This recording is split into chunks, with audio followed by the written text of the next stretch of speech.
નમસ્કાર, હું Rinku Prajapati public India ન્યૂઝમાં આપનું સ્વાગત કરું છું। શરૂઆત કરીએ આજના સમાચારની। આણંદમાં આડેધડ ખોદકામ કરાતા 15થી વધુ સોસાયટીના રહીશો હેરાન।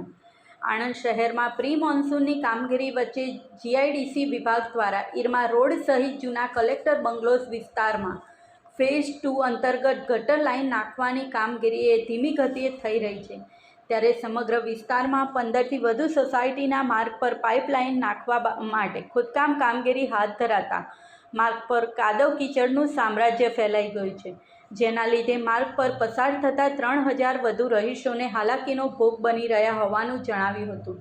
આખરે ફરિયાદોના પગલે ટીમોએ માર્ગ પર માટી દૂર કરવાની ફરજ પડી હતી। બીજી તરફ શહેરમાં વિકાસના કાર્યો હાથ ધરવામાં આવતા હોવાથી શહેરીજનોને હાલાકીઓનો ભોગ બનવું પડશે, તેમ પાલિકાના ચીફ ઓફિસરે જણાવ્યું હતું। ગાંધીનગર જીયુડીસી વિભાગ દ્વારા ચૂંટણી પૂર્ણ થતાની સાથે જ ગટર લાઇન નાખવાની કામગીરી હાથ ધરી હોવાથી ઈરમા રોડ મંગળપુરા ગણેશ ચોકડી વિસ્તાર 15થી વધુ સોસાયટીઓના રોડ ખોદકામ કરીને ગોર ખોદી નાખી છે। નગરપાલિકાના તંત્ર દ્વારા ચોમાસુ સિઝન બાદ કામગીરી હાથ ધરવી જોઈએ, જેના લીધે માર્ગ પર અવરજવર કરતા વાહન ચાલકોને હાલાકીનો ભોગ બનતા અટકી શકે તેમ છે।